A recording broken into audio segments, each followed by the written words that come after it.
तो गाइस, जैसा कि पिछले पार्ट में हमने अभी तक देखा कि लूफी बेलेमी को डिफीट करके फाइनली ऊपर आ जाता है और इसका सामना डोफ्लामिंगो से हो जाता है और लॉ के साथ मिलकर डोफ्लामिंगो को ऑलमोस्ट हरा देता है। लेकिन तभी हम देखते हैं कि डोफ्लामिंगो अपने स्ट्रिंग फ्रूट का यूज करके खुद को बचा लेता है और जैसे ही डोफ्लामिंगो लॉ को कुचलने ही वाला होता है, लूफी यहाँ पर आकर डोफ्लामिंगो की इस हमले को रोक देता है। तुम जानते हो ना तुम क्या कर रहे हो स्ट्रॉ हैट, अपने पैर को हटाओ। और लूफी डोफ्लामिंगो को एक बहुत ही ज्यादा खतरनाक लुक देता है। ठीक है, आज तुम भी लॉ के साथ ही पर मरने वाले हो स्ट्रॉ हैट। और ऐसा बोलकर दोबारा से अपने पैर को उठाता है और कॉन्करर्स हाकी का यूज करते हुए एक जोरदार किक मारता है। पर लूफी भी यहाँ पर कॉन्करर्स हाकी का यूज करता है और डोफ्लामिंगो की किक को रोक देता है। लूफी की कॉन्करर्स हाकी और डोफ्लामिंगो की कॉन्करर्स हाकी का जो इम्पैक्ट होता है ये देखने लायक होता है। पूरा ड्रेसरोसा हिल जाता है। वॉयलेट अपनी डिवाइन सेंसेस का यूज करती है और देखती है कि डोफ्लामिंगो लूफी के पीछे पड़ा हुआ है और लूफी के हाथ में ट्रैफल्गर लॉ मौजूद है, जिसका मतलब है कि लॉ अभी भी जिंदा है। ये सुनकर सभी लोग खुश हो जाते हैं और रॉबिन भी इस चीज को देख लेती है और दौड़कर लूफी के पास जाकर कहती है कि लूफी लॉ को हमारे हवाले कर दो। और लूफी लॉ और उसके कटे हुए हाथ को रॉबिन के पास थ्रो कर देता है और रॉबिन अपने स्पाइडर नेट का यूज करके लॉ को कैच कर लेती है। पर तभी डोफ्लामिंगो यहाँ पर आ जाता है। नहीं कर रॉबिन,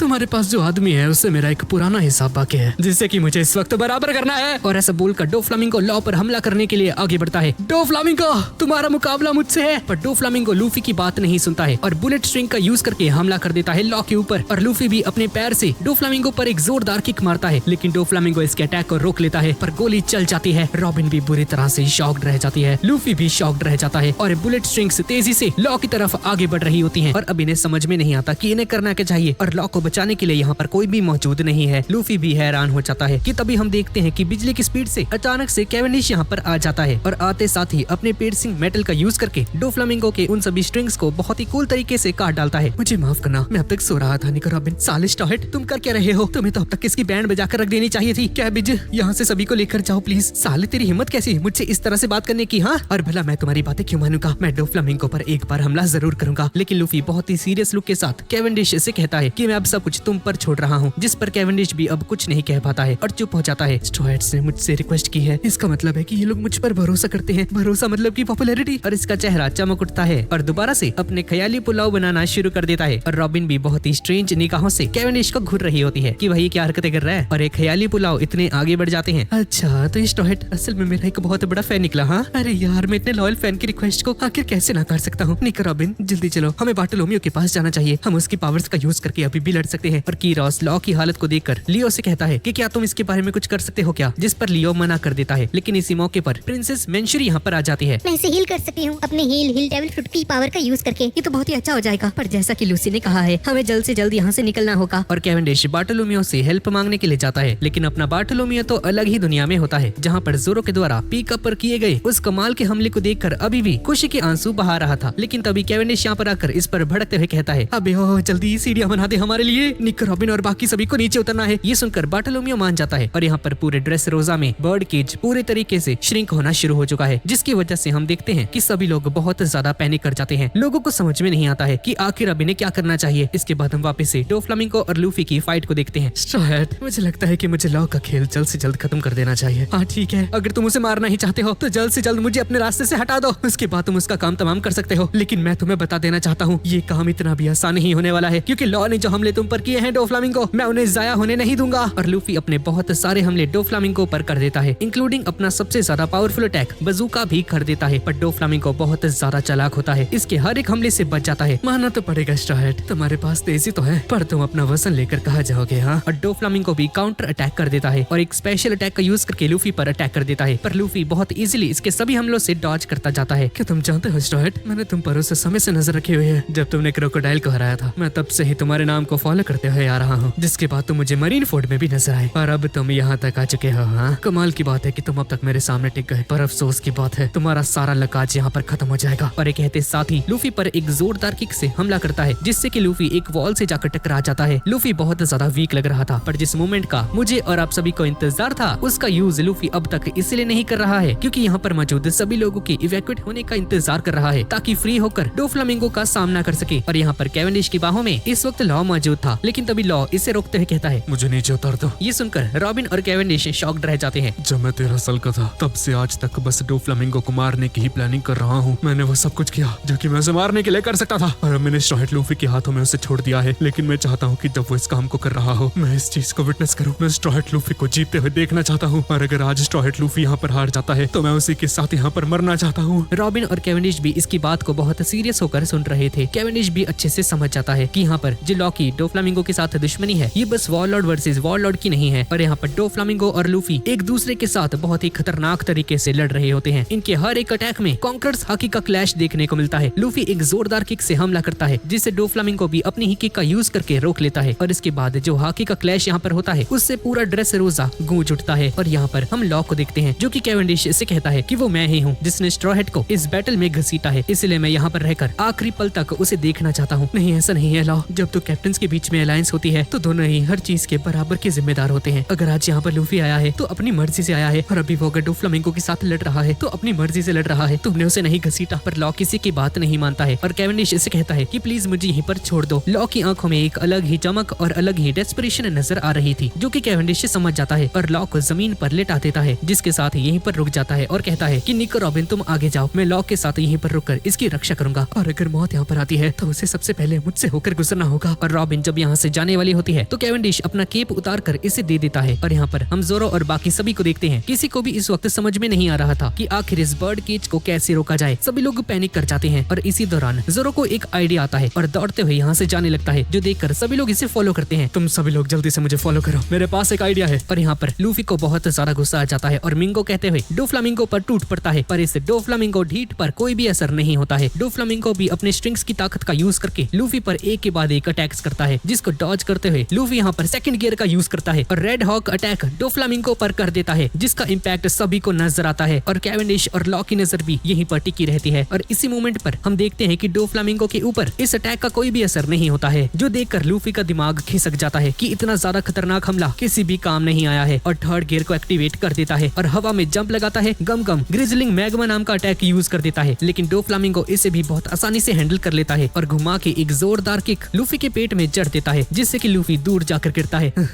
तुमने क्या कहा था स्ट्रॉ हैट? तुम लॉ के हमलों को जाया नहीं जाने दोगे? हाँ तो बताओ ना, मुझे हराने में तुम्हें और कितना समय लगेगा? स्ट्रॉ हैट, मैं तुम्हारी जानकारी के लिए तुम्हें बता देना चाहता हूँ कि भले ही मैंने कहा था कि बर्ड केज को फुली कोलैप्स होने में 1 घंटा लगेगा, पर बर्ड केज शुरू हो चुका है और 30 मिनट के बाद लोगों के चीखने और चिल्लाने की आवाज तुम्हें सुनाई देने लगेगी। 40 मिनट बाद पूरा शहर खून से सना होगा, और 50 मिनट के बाद तो ऐसा लगेगा कि पूरे ड्रेसरोसा में कई सारे टमाटरों को एक साथ मसल के रख दिया गया है। और सच कहूँ तो तुम्हारे यहाँ पर आने से पहले यहाँ के लोगों की जिंदगी बहुत अच्छे से गुजर रही थी। अगर तुम यहाँ पर नहीं आते तो शायद इनके साथ आज ही नहीं हो रहा होता। तुम तो एक पायलट हो ना, तो तुम्हें क्या ही फर्क पड़ता है, पर तुम यहाँ पर आकर हीरोगिरी वाला काम करने लगे। अब देखो उन सभी को उसका अंजाम भुगतना पड़ रहा है। अपनी बकवास बंद करो। मैंने देखा है कि यहाँ के लोग कितने ज्यादा खुश रहते थे। तुमने यहाँ पर सभी को बस एक बड़े से झूठ में फंसा रखा था। तुमने मेरे दोस्तों को रुलाया है, उन्हें चोट पहुंचाने की कोशिश की, और आज मैं तुम्हें यहाँ पर हराकर तुम्हारे इस बर्ड केज को भी डिस्ट्रॉय कर दूंगा। लूफी अपने हाथ को ऊपर करता है और डोफ्लामिंगो की तरफ देखते हुए कहने लगता है अब वक्त आ चुका है, जिसे देखकर डोफ्लामिंगो भी हैरान हो जाता है और एक आवाज आती है, गियर 4। भाई साहब गियर 4 आ गया गाइस, जिसका आप सभी को इंतजार था। और यहाँ पर पूरे ड्रेस रोजा में सभी सिविलियंस आसपास चारों तरफ घूमना शुरू कर देते हैं, क्योंकि सभी लोग अभी पैनिक मोड में होते हैं और सभी को बस अपनी जान बचानी है। बर्ड केज हर बीतते सेकंड के साथ लोगों के दिलों में अपने खौफ को बढ़ाता जा रहा है। चारों तरफ पैनिक का माहौल था, और इसी दौरान हम बेबी 5 को देखते हैं, जहाँ पर ईसाई और बाकी सभी को बताने लगती है कि यहाँ पर डोफ्लामिंगो ने अपने बर्ड केज की चाल को चल दिया है और सभी लोगों के सामने एक्सपोज हो चुका है। सभी को उसके बारे में पता चल चुका है और अब वो इस पूरी कंट्री को कंट्रोल नहीं कर सकता। इसी वजह से डोफ्लामिंगो अब इस पूरी कंट्री और यहाँ के सभी लोगों को खत्म करने वाला है। मैं ऐसे चुप नहीं रह सकता। और किंग एलिजाबेलो और जितने भी कोलोसियम के स्ट्रॉन्ग फाइटर्स थे जो कि अभी भी लड़ने की हालत में लग रहे थे, इन सभी से कहता है कि हमें कुछ न कुछ करना होगा। हम यहाँ पर आ चुके हैं तो अब पीछे नहीं हट सकते। और वॉयलेट यहाँ पर उसॉप और हैक को बताती है, सुनो, उस बर्ड केज के सेंटर को देखो, ये भी मूव हो रहा है। अगर हमने जल्दी ही कुछ नहीं किया तो यहाँ पर बहुत बड़ी तबाही हो सकती है। और यहाँ पर जोरो, कांजिरो और किनेमोन जल्दी से मुझे फॉलो करो, मेरे पास एक बहुत ही बड़ी आइडिया है। क्या बात कर रहे हो सर जी? क्या आइडिया आपके पास है? क्या तुम्हें नजर नहीं आ रहा क्या? हमें इस बर्ड केज को रोकना होगा। जिसे सुनकर किनेमोन और कांजिरो की हालत खराब हो जाती है। अब इसके बाद हम केविंडिश को देखते हैं। क्या बात है, मैंने कभी सोचा नहीं था कि ड्रेसरोसा में मुझे छोटे लोग भी देखने को मिलेंगे। और लियो और मेंशरी ने मिलकर अपनी एबिलिटीज का यूज करके लॉ के हाथ को फिक्स कर दिया था। जैसे ही तुम्हारे हैंड में दोबारा से ब्लड फ्लो आने लगेगा तो मुझे उम्मीद है कि तुम्हारा हाथ ठीक हो जाएगा। हाँ तुमने सही कहा, उम्मीद है कि ऐसा ही हो। जब मैं टॉय बन चुका था और उस अंडरग्राउंड पोर्ट के अंदर था तो मैं वहाँ का नजारा देखकर ही समझ गया था कि यहाँ पर ये सब कुछ बस एक आदमी की लड़ाई नहीं है, और इस वक्त अगर हम डोफ्लामिंगो को हरा भी देते हैं तब भी हमारी फाइट खत्म नहीं होने वाली है। लॉ केविंडिश भी अच्छे से समझ चुका है कि ये लड़ाई बस एक वॉरलॉर्ड तक सीमित नहीं है, इसमें एक एम्परर भी शामिल है। और लॉ की तरफ देखते हुए केविंडिश स्माइल करते हुए कहता है, जब लड़ाई खत्म हो जाएगी लॉ तो तुम पर और स्ट्रॉ हैट पर आ जाएगी। हाँ मैं जानता हूँ और हम इसके लिए तैयार भी हैं। ये शुरू से ही हमारे प्लान का हिस्सा था। अब इसके बाद हम लूफी को देखते हैं। क्या कहा तुमने? Fourth gear? हाँ, फोर्थ गियर, जो कि आज तुम्हारी यहाँ पर बैंड बजाने के लिए काफी होगा। लूफी अपने हाथ पर आर्मामेंट हाकी की कोटिंग कर देता है और इससे फुल आना शुरू कर देता है। हंसना बंद करो, मेरा फोर्थ गियर सेकंड और थर्ड से बहुत ज्यादा स्ट्रॉन्ग है। और लूफी अपने हाथ को बहुत ज्यादा फुला लेता है और इसकी बॉडी में डिफरेंट टाइप के पैटर्न्स भी बन जाते हैं और लूफी का फोर्थ गियर बनकर रेडी हो जाता है, जो कि बहुत ही ज्यादा बैडएस लग रहा है। और लूफी इसे बाउंस मैन का नाम देता है, जो कि कंटिन्यूअसली हवा में उछल रहा था। और इसे देखकर डोफ्लामिंगो जोर जोर से हंसना शुरू कर देता है।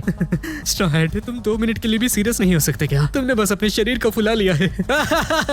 स्ट्रॉ हैट, मुझे लगा था कि तुम्हारे पास कोई बहुत ही ज्यादा खतरनाक ताकत होगी मुझसे बैक टू बैक लड़ने के लिए, पर जरा देखो तो तुमने बस एक गुब्बारे की तरह खुद को फुला लिया है और उछल कूद रहे हो किसी मंकी की तरह। तुम्हें क्या लगता है यहाँ पर बंदर की तरह उछलकर मुझे हरा दोगे? हाँ, क्या तुम थोड़े से भी सीरियस नहीं हो सकते क्या स्ट्रॉ हैट? हाँ, मैं सीरियस ही हूँ डोफ्लामिंगो। हाँ, कितने ज्यादा सीरियस हो दिख रहा है। बस उछलते रहोगे। हाँ, तुम अपने पैरों पर खड़े तक नहीं हो सकते हो। अपनी बकवास बंद करो। बीते 2 सालों में मैंने जिन जिन मॉन्स्टर्स के साथ लड़ाई की है उनका तुम अंदाजा भी नहीं लगा सकते हो। और अगर एक बार मैं इस फॉर्म में शुरू हो गया ना डोफ्लामिंगो, तो तुम्हारे पास सांस लेने तक का समय नहीं होगा। और लूफी ऐसा बोलते ही अपने हाथ को श्रिंक करना शुरू कर देता है और पलक झपकते ही डोफ्लामिंगो के पास पहुंच जाता है और घुमाकर अपना गम गम कॉन्ग गन नाम का अटैक यूज कर देता है, जिससे कि डोफ्लामिंगो को एक फ्लाइंग जेट बनाकर रख देता है। और डोफ्लामिंगो रॉयल पैलेस के टॉपर से सीधा नीचे जमीन पर आता है और घसीटते हुए एक बड़ी सी बिल्डिंग से जाकर टकरा जाता है, जिससे कि वो बिल्डिंग भी डिस्ट्रॉय हो जाती है और डोफ्लामिंगो के मुंह से खून निकलना शुरू हो जाता है और इसकी हालत खराब हो जाती है। और लूफी के इस पंच को देखकर मजा आ गया भाई। और आसपास के लोग आसमान से एक उड़ती हुई चीज को नोटिस करते हैं और किसी को समझ नहीं आता कि ये क्या गिर रहा है। कीरोस, रेबेका, रॉबिन सभी लोग शॉक्ड रह जाते हैं और कहते हैं कि अभी अभी क्या गिरा। और यहाँ पर वॉयलेट कहती है, अरे नहीं, मुझे अपनी आंखों पर यकीन नहीं होता। अरे क्या हो गया? ऐसा क्या देख लिया तुमने वॉयलेट? हाँ, स्ट्रॉ हैट ने खुद को पूरे तरीके से बदल दिया है उसॉप। मैंने ऐसा पहले कभी नहीं देखा। मुझे यकीन नहीं होता कि डोफ्लामिंगो के साथ ये हो रहा है। उसॉप कंफ्यूज हो जाता है। और यहाँ पर हम डोफ्लामिंगो को देखते हैं। जैसे ही यहाँ का धुआं हटता है तो सभी लोग यहाँ पर डोफ्लामिंगो को देखकर शॉक्ड रह जाते हैं और सभी लोग बुरी तरीके से कांपते हुए पीछे हटने लगते हैं। तभी यहाँ पर मरीज के लोग भी आ जाते हैं और डोफ्लामिंगो को देखते हुए कहते हैं कि आखिर तुम यहाँ पर क्या कर रहे हो? मैं यहाँ पर क्या कर रहा हूँ? ये बात मैं भी जानना चाहता हूँ। डोफ्लामिंगो ऊपर देखता है। अच्छा, तो इसके एक ही पंच ने मुझे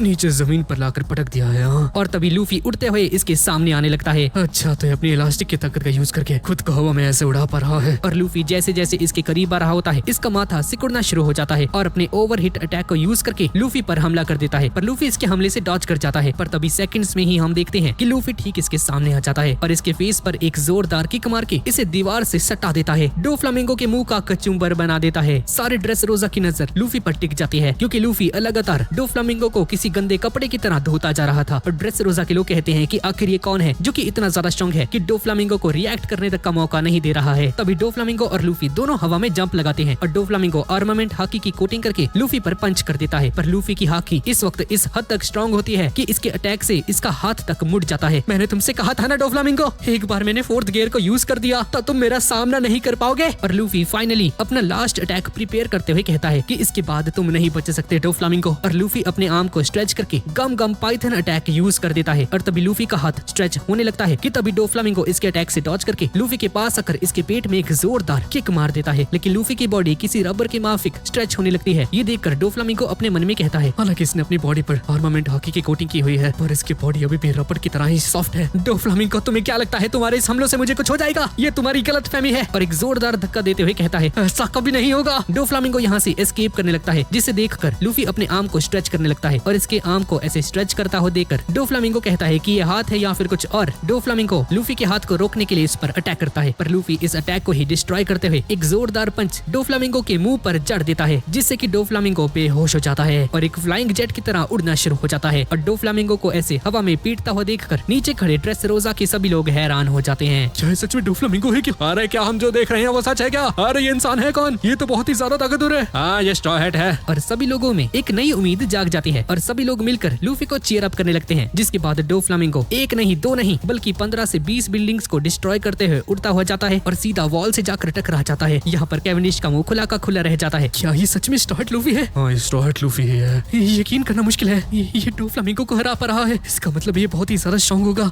पर लूफी अपनी हॉकी को बहुत ही ज्यादा यूज कर रहा है। क्या इसमें कोई दिक्कत है? और यहाँ पर हम बर्गेस को देखते हैं जहाँ पर कोला इसे फॉलो करती है और बर्गेस का निशाना इस वक्त लूफी होता है क्योंकि इसे लूफी का डेविल फ्रूट लेना होता है। इसके बाद हम जोरो को देखते हैं और जैसा कि हम लोग जानते हैं कि जोरो इस छोटी बच्ची का जीपीएस हमेशा से खराब रहता है। ये एक ही जगह पर लगातार चक्कर काटता रहता है। अरे ये दोनों कहाँ गए? अरे ये मत कहना ये दोनों छोटे बच्चों की तरह गुम हो गए। साले छोटा बच्चा तू साले जोरो गुम हो जाता है। और यहाँ पर किनेमोन और कांजिरो एक बर्ड के ऊपर बैठकर आ जाते हैं। सर जोरो जी, जब आपको पता है कि आपका जीपीएस खराब है गूगल मैप्स की तरह, तो आपको अकेले ऐसे नहीं जाना चाहिए। और ये लोग जबरदस्ती जोरो को अपने साथ बिठाकर यहाँ से दूर चले जाते हैं। और यहाँ पर हम फ्रैंकी को देखते हैं जो कि अभी टुनटाटा किंगडम के साथ मिलकर फैक्ट्री को खाली कर रहा होता है कि तभी लोग नोटिस करते हैं कि यहाँ पर ये जो बर्ड केज है ये हर एक चीज को काटते हुए आगे बढ़ रहा था और इसने पूरी जगह पर कत्लेआम मचा दिया है। लेकिन स्माइल फैक्ट्री को खरोंच तक नहीं आती है पर घसीटता हुआ चला जा रहा था। फ्रैंकी इस चीज को नोटिस कर लेता है। अच्छा हूँ मैं समझ गया। ये स्माइल फैक्ट्री, इसकी दीवारें सी प्रिज्म स्टोन से बनी हुई हैं और हर एक डेविल फ्रूट की कमजोरी सी प्रिज्म स्टोन है जिसकी वजह ना ये इन्हें कट नहीं पा रहा है पर अपनी फोर्स की वजह नाल इन्हें घसीटते हुए चला जा रहा है। तभी जोरो, किनेमोन और कांजिरो भी यहाँ पर आ जाते हैं। हे फ्रैंकी, आखिर तुम यहाँ पर क्या कर रहे हो? अरे जोरो पाजी, आपको दूसरी डायरेक्शन में जाना चाहिए, आप इधर क्यों आ रहे हो? हाँ नहीं, हम इसे यहाँ पर रोकने आए हैं। और जोरो ने ऑलरेडी इस चीज का पता लगा लिया था पर फ्रैंकी अभी भी कंफ्यूज्ड था। और यहाँ पर लूफी कहता है मुझे जल्द से जल्द ये सब कुछ निपटाना होगा, मेरे पास ज्यादा समय नहीं है। और डोफ्लामिंगो उठकर बैठ जाता है और बहुत ही इविल सी स्माइल देने लगता है। और जैसे ही लूफी इस पर अटैक कर देता है यहाँ पर डोफ्लामिंगो स्माइल करते हुए जमीन पर टच करता है और ये पूरा ग्राउंड इसके स्ट्रिंग्स में बदलने लगता है और उनसे लूफी पर अटैक करवा देता है जिससे कि लूफी डॉज कर जाता है। और लूफी इसके इस हमले को देखकर हैरान हो जाता है।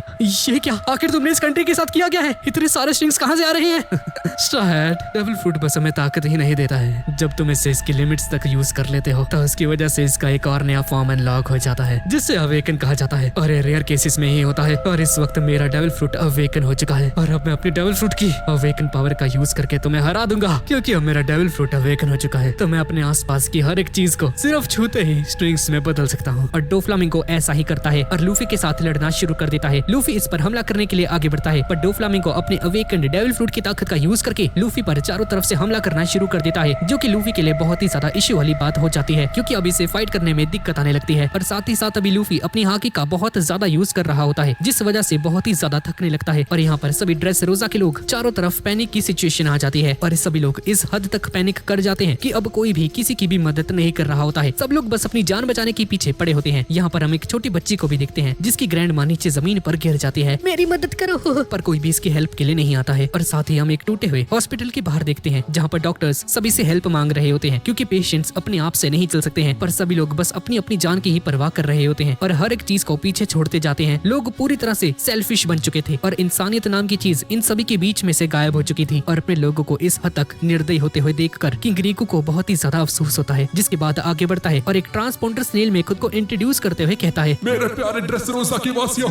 मैं जानता हूँ कि अभी सिचुएशन बहुत ही ज्यादा पैनिक वाली है, हमारे पास बचने का भी कोई रास्ता नहीं और ना ही हम लोग अभी कुछ कर सकते हैं। पर मैं आप सभी को बता देना चाहता हूँ कि जिस बर्ड केज से बचकर आप सभी लोग अभी भाग रहे हैं, जिसके अंदर आप और मैं सभी लोग अभी ट्रैप्ड हो रखे हैं, 10 साल पहले से ही डोफ्लामिंगो ने इस पूरी कंट्री को अपने बर्ड केज के अंदर ट्रैप करके रखा हुआ है। एक पायरेट ने पिछले 1 दशक से हम सभी को तड़पा कर रखा हुआ है, लेकिन अब फाइनली वो वक्त आ चुका है जब सब कुछ बदलने वाला है। एक बच्चा जिसका नाम स्ट्रॉ हैट लूफी है, वो इस वक्त मेरे और आपके लिए और इस पूरे ड्रेसरोसा की आजादी के लिए अभी डोफ्लामिंगो के साथ लड़ रहा है। और टॉम क्यूटी फैमिली के सभी टॉप के एग्जीक्यूटिव्स सभी लोग हार चुके हैं और अब बस मैदान में एक ही इंसान बचा है और वो है डोफ्लामिंगो। जैसे ही स्ट्रॉ हैट लूफी उसे हरा देगा तो उसके मरते साथ ही ये बर्ड केज यहाँ से गायब हो जाएगा और हम सभी लोग आजाद हो जाएंगे। इसलिए मैं आप सभी से निवेदन करता हूँ कि प्लीज लूफी पर थोड़ा सा भरोसा रखिए। प्लीज इतना ज्यादा स्वार्थी मत बनिए कि आप लोग अपने अंदर की इंसानियत को ही मारते हैं। हमारे पूरे ड्रेसरोसा की किस्मत अभी उस लड़के के हाथ में है। मैं आप सभी से विनती करता हूँ कि इतनी जल्दी प्लीज आप सभी लोग उम्मीद मत हारिए क्योंकि अभी भी मैदान में स्ट्रॉ हैट लूफी मौजूद है। और किंग रिकू की ये सारी बातें पूरे ड्रेसरोसा के लोग बहुत ही ज्यादा गौर से सुन रहे होते हैं और एंड में किंग रिकू रोते हुए कहने लगता है कि मेरे प्यारे देशवासियों, मैं आप सभी से विनती करता हूँ कि प्लीज चाहे जो हो जाए सरेंडर बिल्कुल भी मत कीजिएगा। बस कुछ देर और सरवाइव करने की कोशिश कीजिएगा और अपने आसपास के लोगों की भी मदद कीजिए। और सुनते ही सभी लोगों में एक नई उम्मीद छा जाती है। जो लोग मुंह उठाकर बस अपनी जान बचाने के लिए भाग रहे थे वो सभी लोग भी रुक जाते हैं और एक दूसरे की मदद करना शुरू कर देते हैं। यहाँ तक कि जिन मरीजों को ये सभी लोग छोड़कर चले गए थे सभी लोग दौड़ते हुए वापस आकर इन सभी की हेल्प करने लगते हैं। जैसा किंग रिकू ने कहा हम वैसा ही करेंगे। चारों तरफ एक नया जोश छा जाता है और सभी लोग मिलजुल कर एक दूसरे की मदद करते हैं। और यहाँ पर लूफी और डोफ्लामिंगो के बीच में कांटे की टक्कर चल रही होती है और नीचे से सभी लोग इन्हें ही देख रहे होते हैं। और लूफी जब जब डोफ्लामिंगो पर हमला करता है तो डोफ्लामिंगो अपने अवेकन फ्रूट की पावर का यूज करके इस पर दोबारा से काउंटर अटैक करने लगता है। और जब डोफ्लामिंगो लूफी के साथ लड़ रहा था तो इस मौके का फायदा उठाकर अपने स्ट्रिंग्स का यूज करके इसे पूरी तरह से ट्रैप कर देता है और अपने डेविल फ्रूट की ताकत का यूज करके अपने इंटरनल ऑर्गन्स को हील करने में लग जाता है। और लूफी इन स्ट्रिंग्स के साथ लड़ते लड़ते बहुत ही ज्यादा थक चुका है और कहता है कि अगर मैंने जल्द से जल्द अपने काम को खत्म नहीं किया तो बहुत बड़ी प्रॉब्लम हो जाएगी। और ऐसा बोलकर दोबारा से डोफ्लामिंगो पर हमला करना शुरू कर देता है। पर डोफ्लामिंगो भी यहाँ पर समझ जाता है कि लूफी की वीकनेस अभी इस वक्त इसका स्टेमिना है और इसी वजह से बार बार लूफी के रास्ते में सभी बिल्डिंग्स को स्ट्रिंग्स में बदलकर इसके रास्ते में ऑब्जेक्ट्स को क्रिएट करना शुरू कर देता है। और जब जब लूफी इस पर हमला करने के लिए आगे बढ़ता है तो इन सारी स्ट्रिंग्स को लूफी के रास्ते में लाकर इसे रोकने की कोशिश करता है। लेकिन लूफी यहाँ पर जैसे तैसे करके डोफ्लामिंगो को चकमा दे देता है और इसके बहुत ही ज्यादा करीब आकर अपने पूरे फेस के ऊपर आर्मामेंट हाकी की कोटिंग करते हुए उसे अंदर की तरफ स्क्वीज करना शुरू कर देता है, जिसे देखकर डोफ्लामिंगो शॉक्ड रह जाता है। और लूफी पास जाकर डोफ्लामिंगो के पेट में एक जोरदार हमला करता है और डोफ्लामिंगो के मुंह से खून निकलना शुरू हो जाता है, जिसके बाद डोफ्लामिंगो बहुत ही ज्यादा गुस्से में आ जाता है और कुछ सेकंड्स में ही अपनी स्ट्रिंग्स का यूज करके लूफी का हाथ पकड़कर लूफी को दूर पटक देता है। लेकिन लूफी इस मौके का फायदा उठाकर इसके सामने आ जाता है और अपने हाथों को स्क्वीज करते हुए वक्त आ चुका है एंड गेम का। और डोफ्लामिंगो भी अपने अवेकेंड फ्रूट की ताकत का यूज करके दोबारा से इस पर हमला करता है। लेकिन लूफी यहाँ पर हर एक हमले से डॉज करता जाता है और डोफ्लामिंगो के करीब जाने लगता है, अपने पैरों को बूस्ट करता है और कुछ सेकंड्स में ही इसके करीब जाकर गम गम बजूका नाम के अटैक का यूज करके इसके पेट पर बहुत सारे हमले करता है। और लूफी का यह हमला इस हद तक ताकतवर था कि डोफ्लामिंगो के इंटरनल ऑर्गन्स जो अभी तक हील हो रहे थे वो भी अभी से हील करना बंद कर देते हैं। और तभी हम देखते हैं कि डोफ्लामिंगो बिल्डिंग्स को तोड़ता हुआ रॉयल पैलेस की जो वॉल होती है उससे जा टकराता है, जिससे यहाँ पर एक बहुत बड़ा सा गड्ढा बन जाता है और सभी लोगों का मुंह खुला का खुला रह जाता है। सभी लोग हैरान हो जाते हैं कि आखिर यहाँ पर चल क्या रहा है। और फुजितोरा, नेवी के लोग सभी लोग हैरान हो जाते हैं। इवन किंग रिकू भी शॉक्ड रह जाता है और ड्रेसरोसा के सभी लोग कहते हैं कि जैसा कि किंग रिकू ने कहा था, स्ट्रॉ हैट लूफी ने डोफ्लामिंगो को हरा दिया है। और सभी लोग जश्न मनाना शुरू कर देते हैं कि तभी कोलोसियम का अनाउंसर यहाँ पर आ जाता है और लूफी को देखते साथ ही पहचान जाता है कि कोलोसियम का सबसे स्ट्रॉन्गेस्ट फाइटर लूसी है। मैं जानता हूँ लूसी, ये तुम्हारे अलावा और कोई नहीं हो सकता।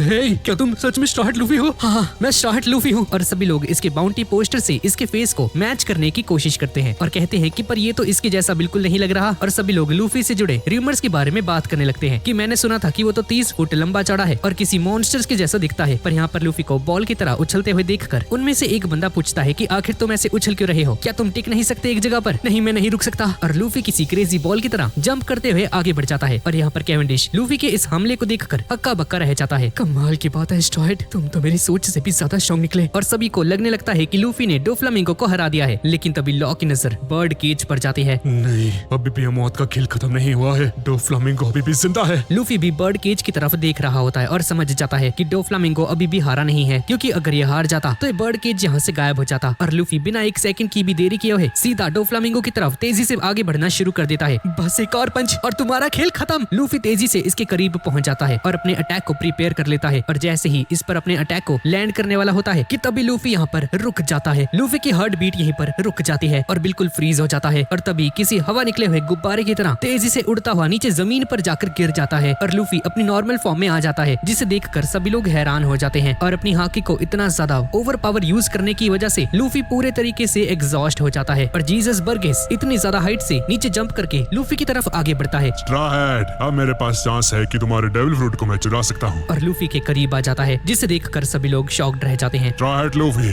अब तुम्हारा गम गम फ्रूट मेरा होगा। अब लूफी को ऐसे नीचे जमीन पर पड़ा हुआ देखकर ड्रेसरोसा के जितने भी लोग थे ये सभी लोग हैरानी के साथ कहते हैं कि आखिर इसे क्या हो गया? क्या लूफी सच में हार चुका है क्या? पर जैसे ही इनमें से एक लेडी लूफी के पास आती है तो दूसरा बंदा इसे कहता है कि इसके पास मत जाओ, ये बिल्कुल डोफ्लामिंगो की ही तरह एक पायरेट है। सभी लोग इसके करीब आने से हिचकिचा रहे थे और इसकी हेल्प भी नहीं कर रहे थे। और लूफी बहुत ज्यादा कमजोर हो चुका है, यहाँ तक कि अपने पैरों पर पे खड़ा नहीं हो पाता है। कि तभी इनमें से एक बंदा कहता है कि हमें किंग रिकू पर भरोसा रखना चाहिए। तुम सभी को याद है ना कैसे किंग रिकू ने कहा था कि पूरे ड्रेसरोसा की किस्मत इस वक्त स्ट्रॉ हैट के हाथ में है। जिसके बाद सभी लोग लूफी के पास आने लगते हैं और पूछते हैं कि डोफ्लामिंगो का क्या हुआ, क्या वो सच में हार चुका है क्या? जिसके बाद हम डोफ्लामिंगो को देखते हैं और इसके आसपास की जगह शेक करने लगती है और डोफ्लामिंगो बहुत ही ज्यादा गुस्से में आ जाता है और अपनी आंखें खोलता है और इसके चेहरे पर एक शैतानी सी हंसी होती है। और डोफ्लामिंगो को देखते ही चारों तरफ अफरा तफरी मच जाती है। सभी लोग पैनिक करने लगते हैं और अपनी जान बचाकर यहाँ से भागने लगते हैं। और लूफी नीचे जमीन पर पड़ा होता है और इसकी मदद कोई भी नहीं कर पाता है। जिसके बाद लूफी खड़ा होता है और कहता है मुझे जल्द से जल्द कुछ करना होगा। और जैसे ही डोफ्लामिंगो होश में आ जाता है तो लूफी को इस हालत में देखकर स्माइल करने लगता है और अपनी ताकतों का यूज करके दोबारा से खुद को हील करने लगता है। और यहाँ पर लूफी सेकंड गियर को एक्टिवेट करने की कोशिश करता है, लेकिन स्टेमिना बहुत ज्यादा लो होने की वजह से ऐसा नहीं कर पाता है। यहाँ पर लूफी बार बार कोशिश करता है पर बार बार नाकामयाब हो जाता है और यहाँ के लोग भी लूफी की मदद नहीं करते हैं क्योंकि बहुत ही ज्यादा डरे हुए थे और सभी लोग लूफी को छोड़कर यहाँ से चले जाते हैं। और लूफी थक हार कर जैसे ही नीचे जमीन पर गिरने वाला होता है तभी कोलोजियम का अनाउंसर यहाँ पर आ जाता है और लूफी को पकड़ लेता है। स्ट्राइट लूफी, क्या तुम ठीक हो? हे बच्चा, क्या तुम ठीक हो गया? मैं जानता हूँ तुम लूसी हो, है ना? कोलोजियम का वो अननोन ग्लैडिएटर जिसने सभी को पूरी तरीके से हिला कर रख दिया। जिस पर लूफी इस बार कोई जवाब नहीं देता है पर अनाउंसर समझ जाता है कि ये लूफी ही है। अनाउंसर डोफ्लामिंगो की तरफ देखता है। स्ट्राइट लूफी, प्लीज मुझे बताओ, क्या मैं तुम्हारे लिए कुछ कर सकता हूँ? मुझे बस 10 मिनट चाहिए। क्या 10 मिनट? जब मैं अपने बाउंसमैन यानी कि 4th गियर को यूज करता हूँ तो उसे यूज करने के 10 मिनट तक मैं अपनी हाकी का यूज नहीं कर सकता हूँ। मुझे बस थोड़ा सा टाइम चाहिए। एक बार मेरी हाकी रीजनरेट हो गई तो मैं इसे अपने एक ही अटैक से ठिकाने लगा दूंगा। और लूफी की आंखों में इतना ज्यादा आत्मविश्वास और डिटर्मिनेशन देखकर ये अनाउंसर भी हैरान हो जाता है। और यहाँ पर डोफ्लामिंगो पूरे तरीके से रिकवर हो चुका है। भाई क्या है, बंदा अमर है क्या? मरता ही नहीं है भाई, क्या लेगा मरने का? स्ट्रॉ हैट लूफी, अब तुम्हें मुझसे कौन बचाएगा? हाँ स्ट्राइट लूफी, मुझे बताओ, क्या 10 मिनट के बाद ये सब कुछ खत्म हो जाएगा क्या? हाँ, ये बर्ड केज और ये सब कुछ जो भी चल रहा है, क्या वो सब कुछ खत्म हो जाएगा? मुझे जवाब दो। और लूफी एक बहुत ही ज्यादा सीरियस लुक के साथ कहता है, मैं वादा करता हूँ, मुझे बस 10 मिनट चाहिए। ठीक है, तुम चिंता मत करो, तुम 10 मिनट के लिए हम पर भरोसा कर सकते हो। और कोलोजियम के जितने भी हारे हुए ग्लैडिएटर्स थे, ये अनाउंसर इन सभी को ऑर्डर देता है कि हमें बस 10 मिनट के लिए स्ट्रॉ हैट लूफी को प्रोटेक्ट करके रखना होगा। पाजी चिंता न करो, 10 मिनट तो यूं ही गुजर जाएंगे। मुझे पोजी सही क्या है? और कोलोजियम के सभी वो हारे हुए ग्लैडिएटर्स लूफी से माफी मांगते हैं और कहते हैं कि हमें माफ करना, हम इस डोफ्लामिंगो की बातों में आकर तुम्हारे पीछे पड़ गए थे और हम अपनी गलती का प्रायश्चित तुम्हारी रक्षा करके करने वाले हैं। और ऐसा बोलकर सभी लोग डोफ्लामिंगो के पास आने लगते हैं और डोफ्लामिंगो इन सभी को अपने पास देखकर शॉक्ड हो जाता है। और इस सभी लोग कहने लगते हैं कि डोफ्लामिंगो हमें माफ करना, पर अभी स्ट्रॉ हैट लूफी थोड़ा सा बिजी है तो तुम्हें थोड़े समय के लिए हमारे साथ खेलना होगा। और सभी लोग अपनी जान पर खेलने के लिए तैयार हो जाते हैं और ये अनाउंसर लूफी को अपने कंधे पर उठाकर बाकी सभी लोगों के साथ यहाँ से एस्केप कर जाता है। जरा संभल कर। और तभी जीसस बर्गेस यहाँ पर आ जाता है जो कि अपनी स्वॉर्ड को लूफी पर तान कर आगे बढ़ता है। लेकिन इसी समय पर साबो यहाँ पर आ जाता है और इसके पेट में एक जोरदार किक मारता है और साबो लूफी को देखकर स्माइल करता है और लूफी भी साबो को देखकर खुश हो जाता है। आखिर तुम यहाँ पर क्या कर रहे हो? आसपास के सभी लोग भी साबो को देखकर शॉक्ड रह जाते हैं। अरे ये तो रेवोल्यूशनरी आर्मी का चीफ ऑफ स्टाफ है। जीसस बर्गेस, मैं रेवोल्यूशनरी आर्मी का चीफ ऑफ स्टाफ हूँ और स्ट्रॉ हैट लूफी मेरा भाई है। और ये अनाउंसर लूफी की शक्ल देखता है और इस साबो की, और इसे यकीन ही नहीं होता है कि इसका भाई है। क्या स्ट्रॉ हैट लूफी तुम्हारा भाई है? एक सेकंड, ये लाइन मैंने पहले भी सुनी हुई है। मैं शर्त लगा सकता हूँ ये बात एस नहीं कही होगी क्योंकि एस, मैं और लूफी हम तीनों भाई हैं। ये सुनकर इस अनाउंसर का दिमाग खराब हो जाता है और हैरानी के साथ लूफी की तरफ देखना शुरू कर देता है। अरे ये 3 भाई हैं? ये तीनों भाई हैं क्या? अच्छा एस, हाँ मैं पूरी कहानी समझ गया। बनारो आइलैंड में सबसे पहले एस के साथ तुम्हारी फाइट हुई थी और उसके बाद तुम लोगों ने उसे कैप्चर कर लिया और उसी वजह से मरीन फूड की वो वॉर हुई थी। एस ने अपनी चॉइस खुद चूज की थी और अब उसके जाने के बाद लूफी की जिम्मेदारी मेरी है और मैं हमेशा लूफी की रक्षा करता रहूंगा। मेरी दिलचस्पी इस वक्त बस स्ट्रॉ हैट लूफी में है। ये सुनकर साबो अपनी फ्लेम को एक्टिवेट करने लगता है जो देखकर बर्गेस से समझ जाता है कि जिसने फ्लेयर फ्रूट को जीता था वो लूसी के फेस में कोई और नहीं बल्कि साबो था। क्या तुम्हें अब भी मुझ में कोई इंटरेस्ट नहीं? हाँ, ये देखकर बर्गेस हैरान हो जाता है कि इसके पास एस का डेविल फ्रूट क्या कर रहा है। और साबो लूफी के पास जाकर कहता है कि लूफी, मैं जानता हूँ कि इस वक्त तुम बहुत ज्यादा थक चुके हो, तो इस बर्गेस के बच्चे को मुझ पर छोड़ दो और यहाँ से आगे बढ़ जाओ। चिंता मत करो साबो, डोफ्लामिंगो की बैंड तो मैं ही बचाऊंगा। साबो, तुम्ही ने इसका डेविल फ्रूट खाया है ना? जिस पर साबो एक स्माइल देते हुए कहता है, हाँ, और भला मैं इसे किसे दे सकता था? हाँ, ये इसकी आखिरी निशानी है। बहुत बढ़िया। और लूफी उस अनाउंसर के साथ आगे बढ़ जाता है और बर्गेस एक बहुत ही खतरनाक हमला साबो पर कर देता है। पर जैसा कि हम लोग जानते हैं कि साबो ने लोगिया टाइप का डेविल फ्रूट खाया है तो इससे इस पर कोई भी असर नहीं होता है। जिसके बाद साबो बर्निंग ड्रैगन क्लॉ फिस्ट नाम का एक अटैक यूज कर देता है जिससे यहाँ पर ये बर्गेस को एक घूमती हुई चरखी बनाकर छोड़ देता है जो कि दिवाली के पटाखे की तरह घूमते हुए बहुत दूर जाकर गिरता है। यहाँ पर ये अनाउंसर लूफी को लेकर बहुत आगे निकल जाता है पर तभी डोफ्लामिंगो का आतंक यहाँ पर पहुंच जाता है। ये अनाउंसर पीछे मुड़कर देखता है और देखता है कि डोफ्लामिंगो ने यहाँ पर सभी ग्लैडिएटर्स की लाशें बिछा दी हैं और इस वक्त डोफ्लामिंगो किसी शैतान के जैसा लग रहा था। मेरे पास इतनी एनर्जी नहीं कि मैं ये चूहे बिल्ली का खेल करूं। स्ट्रॉ हैट लूफी, अभी क्या अभी मेरे सामने आ, मैं तुम्हें जान से मार दूंगा। पूरे ड्रेस रोजा में अफरा तफरी मच चुकी है। लोग अपनी जान बचाकर भाग रहे होते हैं और यहाँ पर ये सभी लोग और आगे नहीं जा सकते हैं क्योंकि क्राउड बहुत ज्यादा हो चुका था। बूढ़े बच्चे नौजवान सभी लोग कह रहे होते हैं कि प्लीज कोई हमें यहाँ से बाहर निकालो और सड़कें जाम हो जाती हैं। और भीड़ में से एक आदमी बताने लगता है कि हम अब आगे नहीं बढ़ सकते हैं क्योंकि आगे डोफ्लामिंगो स्ट्रॉ हैट लूफी को पकड़ने के लिए खड़ा है और अपने रास्ते में आने वाले सभी लोगों को जान से मार रहा है, इसलिए हम लोग अब और आगे नहीं बढ़ सकते हैं। और यहाँ पर डोफ्लामिंगो के स्ट्रिंग्स आपस में मिलकर बहुत ही विशाल टेंटिकल्स का रूप ले लेते हैं जो कि देखने में किसी 9 टेल्ड बीस्ट की तरह दिख रहा था जैसे कि हमने नारुतो में देखा था। और ऊपर से इसने अपने टेंटिकल्स के एजेस के ऊपर आर्मामेंट हाकी की कोटिंग भी कर रखी थी और डोफ्लामिंगो का ये लुक बहुत ही ज्यादा खतरनाक दिख रहा था।